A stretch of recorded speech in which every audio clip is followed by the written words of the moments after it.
Hello everyone, मैं हूं मनोज कुमार पात्र। आप सभी लोगों को स्वागत करता हूं एजू फॉर यू पर। आज हम डिस्कस करेंगे स्पीड एंड वेलोसिटी के बारे में। लेकिन इसके पहले मैं आप लोगों को एक बात बता देना चाहता हूं कि ये है मोशन का सेकंड पार्ट। इसका पहला पार्ट ऑलरेडी मैंने अपलोड कर चुका हूं, प्लेलिस्ट में है, जाके देख लेना। जो लोग नए आए हैं पहले उसके पहला पार्ट देख लेना और मेरे चैनल को सब्सक्राइब कर लेना और लाइक बटन दबा देना।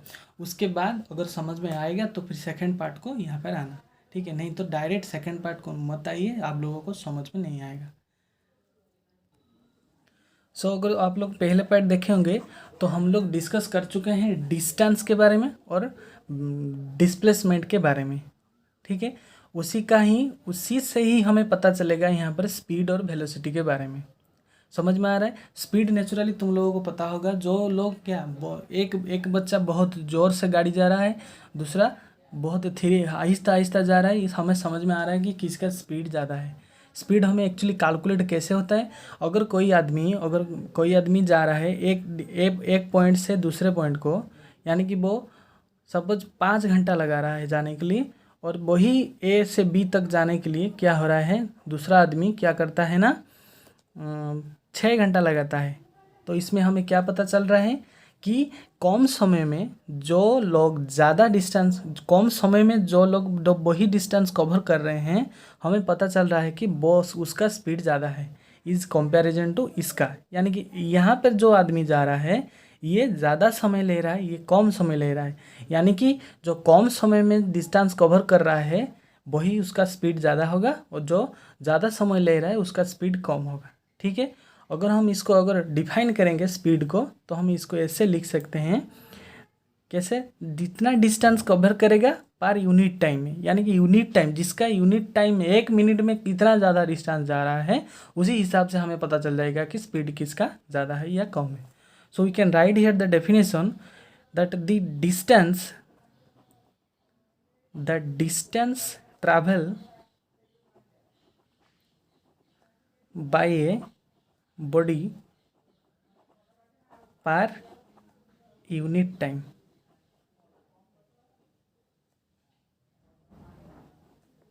ठीक है, distance travel by a body per unit time. एक मिनट में, एक सेकंड में कितना डिस्टेंस कवर कर रहा है वही हो जाएगा उसका स्पीड। अगर इसको फॉर्मूला वाइज लिखेंगे तो ऐसे लिख सकते हैं, speed is equal to distance by time. Okay, और वेलोसिटी की अगर बात करेंगे, ये कैसे आएगा? ये वही चीज़ है, लेकिन यहाँ पे वो जो डिस्टेंस की बात कर रहे थे पिछले वीडियो में है, डिस्टेंस और डिस्प्लेसमेंट में जो डिफरेंस था, यहाँ पर स्पीड एंड वेलोसिटी में उसी तरह का थोड़ा डिफरेंस रहेगा। यानी कि यहाँ पर स्पीड क्या हो जाएगा? स्पीड हो जाएगा स्केलर क्वांटिटी और वेलोसिटी हो जाएगा क्या? Vector quantity. ठीक है, यहाँ पर वही चीज़ है, लेकिन इसका वेलोसिटी मापने के लिए उसका डिस्प्लेसमेंट की ज़रूरत है, यानी कि यहाँ पर उसके दिशा की ज़रूरत है। इसीलिए मैंने आप लोगों को अच्छी तरह समझा दिया था स्केलर और वेक्टर क्वांटिटी के बारे में, ठीक है?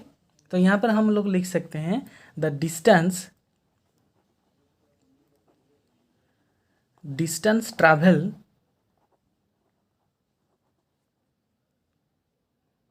Bye a body per unit time in a given direction,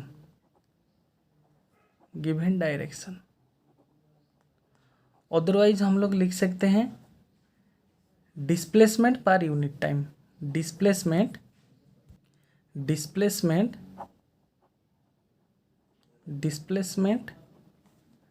पर unit time. By formula wise हम लिख सकते हैं velocity is equal to displacement per unit time. समझ में आ रहा है आप लोगों को? वेलोसिटी क्या होता है? डिस्प्लेसमेंट पर यूनिट टाइम, और स्पीड क्या होता है? डिस्टेंस पर यूनिट टाइम।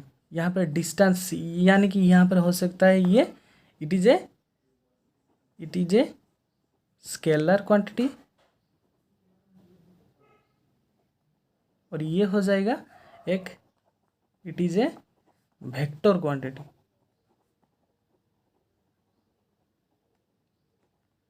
समझ में आ रहा है? और ये क्या होगा, ये ऑलवेज पॉजिटिव ही रहेगा, it is it always positive. कुछ तो डिस्टेंस आएगा ना, जो जितने भी डिस्टेंस जा सके, लेकिन पॉजिटिव ही रहेगा, नेगेटिव लेकिन कभी भी नहीं रहेगा। इट कैन भी, ये क्या क्या हो सकता है, इट कैन बी पॉजिटिव, ये पॉजिटिव भी हो जाएगा, नेगेटिव रहेगा एंड जीरो भी रहेगा। किस लिए? पिछला डेफिनेशन को याद करो, जब हम पढ़ रहे थे डिस्टेंस के बारे में, वो भी इस तरह था, पॉजिटिव था, और ये डिस्प्लेसमेंट में क्या था, बहुत पॉजिटिव भी था, नेगेटिव भी था, जीरो था। इसलिए यहाँ पर वही चीज़ हो जाएगा, क्योंकि इसके न्यूमरेटर में डिस्प्लेसमेंट है, उसके यहाँ पर स्पीड के न्यूमरेटर में डिस्टेंस है, इसी के हिसाब से वो वाला चेंज हो जाएगा। समझ में आ रहा है? सो अभी हम लोग डिस्कस करेंगे एवरेज स्पीड के बारे में। एवरेज स्पीड क्या होता है? ये होता है total distance covered by total time taken. Total जितने डिस्टेंस हम लोग जाएंगे और कितना टाइम जाएगा, उसको अगर हम डिवाइड करेंगे तो हमें एवरेज स्पीड मिलेगा। यानी कि अगर हम बोल सकते हैं, सपोज यहाँ से ये S1 S2 S3 S4, इसका क्या है, इसका डिस्टेंस है S1, इसका डिस्टेंस है यहाँ से यहाँ तक S2 S3 S4, और यहाँ से यहाँ तक आने के लिए T1 टाइम ले रहा है, इधर आने के लिए T2 टाइम ले रहा है, इधर आने के लिए T3 टाइम ले रहा है, इधर आने के लिए T4 टाइम ले रहा है। तो अगर मैं पूछूंगा कि इसका टोटल एवरेज स्पीड क्या होगा, तो तुम लोग बोल सकते हो सर उसका टोटल स्पीड यानी कि S1 plus S2 plus S3 plus S4 divide by T1 plus T2 plus T3 plus T4, ये हो जाएगा उसका एवरेज स्पीड। समझ में आ रहा है? Total distance divide by total time taken, इसी से हमें पता चलेगा उसका एवरेज स्पीड के बारे में। एवरेज स्पीड के बारे में तुम्हें समझ में आ गया, लेकिन अगर यहाँ पे मैं बोलूँगा कि इसका एवरेज वेलोसिटी क्या होगा, सो एवरेज वेलोसिटी कैसे निकाला जाता है, यहाँ पर टोटल वेलोसिटी, कितना वेलोसिटी यहाँ पर है, सपोज यहाँ पर V1, यहाँ पर V2 V3 V4, यहाँ पर सम ऑफ वेलोसिटी क्या है, V1 plus V2 plus V3 plus V4 होगा, डिवाइड बाई, लेकिन यहाँ पर टाइम नहीं होगा, यहाँ पर नंबर ऑफ वेलोसिटी होगा, कितने वेलोसिटी यहाँ पर, how many velocity are there, 1 2 3 4 velocity are there, so we can say here क्या होगा, यहाँ पर V1 V2 V3 V4 divide by 4 होगा। समझ में आ रहा है? सो देखो एवरेज वेलोसिटी को हम इस तरह लिख सकते हैं, sum of velocity divided by number of velocity. ध्यान देना अच्छी तरह से, वहाँ से अलग हो रहा है, यहाँ पर sum of velocity divide by number of velocity. Sum of velocity वहाँ पर क्या था, V1 V2 V3 V4 divide by कितने वेलोसिटी, यहाँ 1 2 3 4, इसलिए 4 यहाँ पर हुआ है। ठीक है, यहाँ पर और एक फॉर्मूला हम याद रख सकते हैं, यहाँ पर एवरेज वेलोसिटी होता है initial velocity plus final velocity divide by 2। ध्यान देना, इनिशियल कितना था और फाइनल कितना है, उसके बाद डिवाइड बाई 2 करने से भी हमें मिल जाएगा। जैसे सपोज यहाँ पर देखो, सपोज यहाँ पर V1 velocity V2 V3 V4, सो यहाँ पर इनिशियली क्या है V1, फाइनल क्या है V4, यानी कि हम लिख सकते हैं V1 plus V2 V4, V1 plus V4 divide by 2। इसी से भी हमें पता चल जाएगा इसका एवरेज वेलोसिटी। ध्यान देना, एवरेज वेलोसिटी और एवरेज स्पीड, इन दोनों का अंतर है, डिफरेंस है, एक साथ ही मत लेना इसको। वेलोसिटी जब आएगा यहाँ पर इनिशियल प्लस फाइनल बाई 2 कर लेना, नहीं तो sum of velocity divide by number of velocity करना, तभी आएगा। लेकिन वहाँ पर एवरेज स्पीड जब निकाल रहे थे, वहाँ पर total number of velocity divide total number of speed divide by total number of time taken, वहाँ से हमें पता चल जाएगा। ओके, सो अभी हम डिस्कस करेंगे टाइप्स ऑफ मोशन के बारे में। टाइप्स ऑफ मोशन कितने टाइप का होता है, वो तो हम लोग पहले डिस्कशन किए थे कि motion, straight line motion, circular motion और वो वाइब्रेटरी मोशन। यहाँ पर मोशन में थोड़ा क्या है, स्ट्रेट लाइन मोशन में 2 टाइप्स होता है। क्या होता है, एक हो जाएगा यूनिफॉर्म मोशन, यूनिफॉर्म मोशन, और एक क्या होगा, non uniform motion, non uniform. एक होता है यूनिफॉर्म मोशन, दूसरा होता है non uniform motion. Uniform motion किसे बोलते हैं अगर मैं बोलूँगा यहाँ से एक पॉइंट है, यहाँ से यहाँ तक कुछ डिस्टेंस है, यहाँ पे एक पॉइंट है, 0 से शुरू होगा। सब यहाँ पर एक पॉइंट है ए, यहाँ पर बी, यहाँ पर सी, यहाँ पे डी। ठीक है, मैं अगर बोलूँगा टाइम, यहाँ पे टाइम ले लूँगा। टाइम सपोज यहाँ से शुरू हुआ 1 घंटे, सपोज 9 बजे, ये 9 बजे ये 0 पर था, और जो 10 बजा 10 AM पर वो कितने डिस्टेंस कवर हुआ कितने, सपोज मैं बोल रहा हूँ कि 100 किलोमीटर, 100 किलोमीटर दूरी गया। और 10 बजने के बाद, 10 से 11 बजे, 1 घंटे के बाद फिर से और एक 100 गया, मतलब 200 किलोमीटर हो गया। ठीक है, यहाँ से बी से सी तक 11 से 12 बजने पर ये 300 किलोमीटर गया। यानी कि देखो थोड़ा यूनिफॉर्मली डिस्टेंस जा रहा है। यानी कि जब 1 घंटे में था ये 100 किलोमीटर गया था, और 1 घंटे में और एक 100 किलोमीटर गया, और 1 घंटे में और एक 100 किलोमीटर गया। समझ में आ रहा है? यानी कि टाइम के हिसाब से इसका डिस्टेंस भी सेम हो रहा है। यही होता है यूनिफॉर्मली जा रहा है, यानी कि हर 1 घंटे में वो 100 किलोमीटर दूरी जा रहा है। यानी कि 0 से यहाँ पर 300 किलोमीटर तक गया। कितना घंटे में गया? पर घंटे में 100 किलोमीटर वो जा रहा है। वही होगा इसका क्या कि यूनिफॉर्म मोशन यही होता है।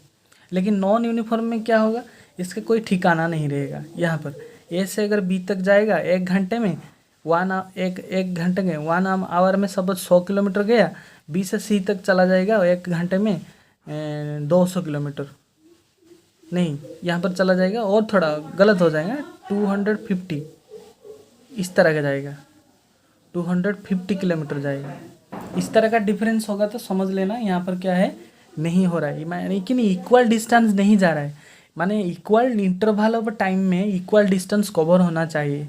अगर इक्वल इंटरवल ऑफ टाइम में इक्वल डिस्टेंस नहीं कवर हो रहा है तो समझ लेना वो नॉन यूनिफॉर्म मोशन है। ठीक है, तो अगर हम इसका डेफिनेशन लिखेंगे तो क्या लिखा जा सकता है, when a body travels equal distance in equal interval of time then the motion is said to be uniform motion. समझ में आ रहा है अभी समझ सबको कि इक्वल डिस्टेंस जाएगा और इक्वल इंटरवल ऑफ टाइम में। लेकिन नॉन यूनिफॉर्म में क्या होगा, when a body travel unequal distance unequal होगा लेकिन इंटरवल टाइम सेम रहेगा।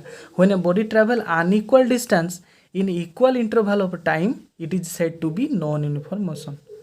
ठीक है, टाइम सेम है, टाइम को कोई चेंज नहीं कर सकता है, लेकिन डिस्टेंस चेंज हो रहा है, वही होगा नॉन यूनिफॉर्म मोशन। इसका ग्राफ अगर बनाएंगे तो इस तरह का ग्राफ होता है इसका, ये पूरा स्ट्रेट लाइन होगा, समझ लेना। जहाँ पर ग्राफ स्ट्रेट लाइन होगा समझ लेना वो यूनिफॉर्म है। हर रोज ध्यान देना, एक्स एक्सिस में टाइम को लिया जाता है, वाई एक्सिस में डिस्टेंस को लिया जाता है। क्यों लिया जाता है? क्योंकि एक्स एक्सिस में हर रोज टाइम को इसीलिए लिया जाता है क्योंकि ये टाइम होता है इंडिपेंडेंट क्वांटिटी, वो किसी के ऊपर डिपेंड नहीं करेगा।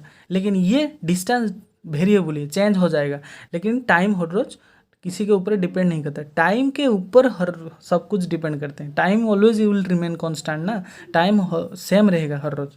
लेकिन यहाँ पर क्या होगा, टाइम और डिस्टेंस में थोड़ा ऐसे कर्व लाइन आएगा, समझ लेना। वहाँ पर क्या हो जाएगा, वो नॉन यूनिफॉर्म का।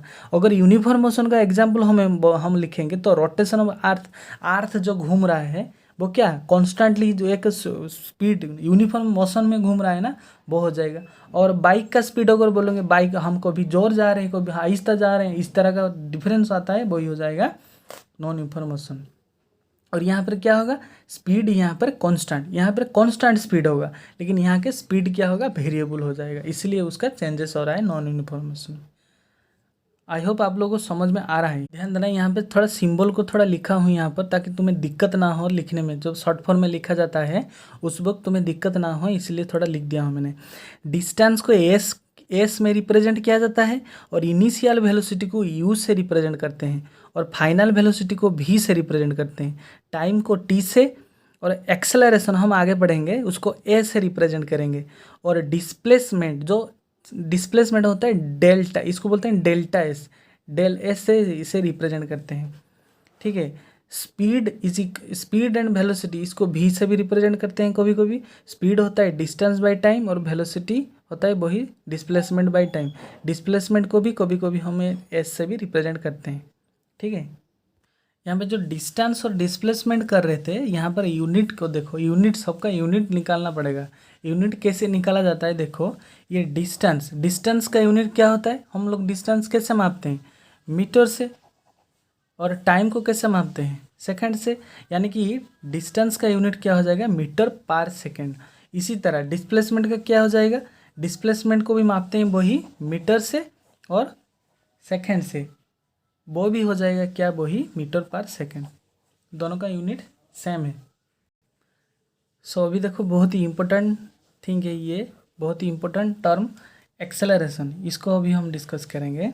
ये कैसे होता है ना, देखो सपोज कोई बॉडी है, यहाँ पर ए, कोई बॉडी मूव कर रहा है, इसका इनिशियल वेलोसिटी क्या है, यू, क्या ये है इसका इनिशियल वेलोसिटी, इनिशियल वेलोसिटी है यू, और इसका फाइनल वेलोसिटी है भी।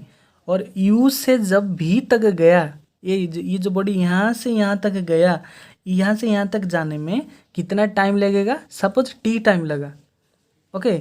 अगर इनिशियल वेलोसिटी से फाइनल वेलोसिटी में जाने में टी टाइम लगा, सो यहाँ पर क्या हुआ, कुछ एक्सेलरेशन क्रिएट होता है। एक्सेलरेशन माने क्या होता है, acceleration is equal to v minus u by t, यानी कि जब भी कोई बॉडी इनिशियल वेलोसिटी से फाइनल वेलोसिटी में मूव करेगा, वहाँ पे क्या होगा, कुछ एक्सेलरेशन आएगा, यानी कि फाइनल वेलोसिटी, ये फाइनल वेलोसिटी से इनिशियल वेलोसिटी को सब्ट्रैक्ट करके डिवाइड बाय टाइम करने से हमें मिलेगा एक्सेलरेशन, ठीक है। अगर इसको डेफिनेशन में बोलेंगे, कैसे बोल सकेंगे, इसको ऐसे लिखा जाता है, the rate of change of velocity, rate of change word आएगा मतलब डिवाइडेड बाय टाइम कर लेना, rate of change of velocity of an object with respect to time is called acceleration. समझ में आ गया। तो it is a vector quantity, ये भी ध्यान देना, ये क्वांटिटी कौन सा वाला है, वेक्टर क्वांटिटी, क्योंकि यहाँ पर वेलोसिटी है, वेलोसिटी वेक्टर क्वांटिटी माने एक्सेलरेशन भी हो जाएगा क्या, वेक्टर क्वांटिटी। यहाँ पे v minus u by T, ठीक है। रेट ऑफ चेंज ये चेंज हो रहा है ना, वेलोसिटी चेंज हो रहा है, वेलोसिटी सेम नहीं था, पहले था इनिशियल, बाद में हो गया फाइनल v, पहले u था फिर हो गया v, यानी कि यहाँ पर वेलोसिटी चेंज हो रहा है। जब भी वेलोसिटी चेंज होगा ध्यान दे देना, वहाँ पर एक्सेलरेशन क्रिएट हो रहा है, और ये एक्सेलरेशन कैसे निकाला जाता है, final velocity minus initial velocity divide by time करने से हमें मिलता है, ठीक है। और ये कैसा हो सकता है, इट में भी पॉजिटिव भी हो सकता है, नेगेटिव भी हो सकता है, कोई भी हो सकता है, पॉजिटिव एक्सेलरेशन और नेगेटिव एक्सेलरेशन भी हो सकता है। और नेगेटिव एक्सेलरेशन को क्या बोला जाता है, रिटार्डेशन और डी एक्सेलरेशन बोलते हैं, ध्यान देना। नेगेटिव एक्सेलरेशन को बोलते हैं रिटार्डेशन बोला जाता है। इसका भी यूनिट हमें निकालना पड़ेगा। देखो इसका यूनिट कैसे निकालते हैं, acceleration v minus u by t, यानी कि वेलोसिटी का अभी हम लोग ने डिस्कस किया, क्या मीटर पर सेकंड होता है, डिवाइड बाय और एक टाइम है, इंटू 1 बाई इस टाइम का यूनिट क्या है, सेकंड, यानी कि एक्सेलरेशन का यूनिट हो जाएगा मीटर पर सेकंड स्क्वायर। वेरी इंपॉर्टेंट, ये सारे फिजिकल क्वांटिटी का यूनिट आता है एग्जाम में, ध्यान से देखना है इसको। मीटर पर यहीं से हम लोग निकालें, वेलोसिटी का हमें पता है मीटर पर सेकंड, टाइम का हमें पता है 1 बाई, यहाँ पर सेकंड, सो 1 बाई सेकंड हो गया, यानी कि मीटर पर सेकंड स्क्वायर हो गया उसका। यहाँ पर मैंने एक एग्जाम्पल किया हूँ, देखो आप लोगों को अच्छी तरह एक्सेलरेशन का आइडिया आ जाएगा। पॉजिटिव एक्सेलरेशन कैसे आता है, when initial velocity lower than final velocity, जब इनिशियल वेलोसिटी छोटा होगा फाइनल वेलोसिटी से, तो भी हमें पॉजिटिव एक्सेलरेशन मिलेगा। सपोज यू का इनिशियल वेलोसिटी 20 मीटर पर सेकेंड और फाइनल वेलोसिटी है 50 मीटर पर सेकेंड, टाइम सपोज 5 सेकेंड है, तो उसका एक्सेलरेशन क्या निकलेगा, final velocity minus initial velocity by time. तो फाइनल वेलोसिटी यहाँ पर क्या है 50 और इनिशियल वेलोसिटी क्या है 20 डिवाइड बाई 5, टाइम है 5, इसी से हमें पता चलेगा 6 मीटर पर सेकंड स्क्वायर हो गया क्या एक्सेलरेशन, यानी कि यहाँ पर पॉजिटिव एक्सेलरेशन हो रहा है। और नेगेटिव एक्सेलरेशन कब होगा, जब initial velocity higher than the final velocity होगा। इनिशियल वेलोसिटी क्या होगा, ज़्यादा होगा फाइनल वेलोसिटी से, उसको भी रिटार्डेशन बोलते हैं, ठीक है। यहाँ पर इनिशियल वेलोसिटी 100 है, फाइनल वेलोसिटी 60 है, टाइम है 4 सेकेंड, इसको वैल्यू डाल दो, नेगेटिव आ गया, इजी हो जाएगा नेगेटिव एक्सेलरेशन। ये नेगेटिव एक्सेलरेशन कब होता है, जो भी हम बाइक चलाते हैं या गाड़ी चलाते हैं, उसमें क्या होता है, जब भी ब्रेक अप्लाई करते हैं तो उसी वक्त हमें क्या मिलता है, नेगेटिव एक्सेलरेशन होता है। और जीरो एक्सेलरेशन कब होगा, जीरो एक्सेलरेशन तभी होगा जब फाइनल वेलोसिटी और इनिशियल वेलोसिटी दोनों सेम होगा, उसी वक्त हमें क्या मिलेगा, जीरो एक्सेलरेशन।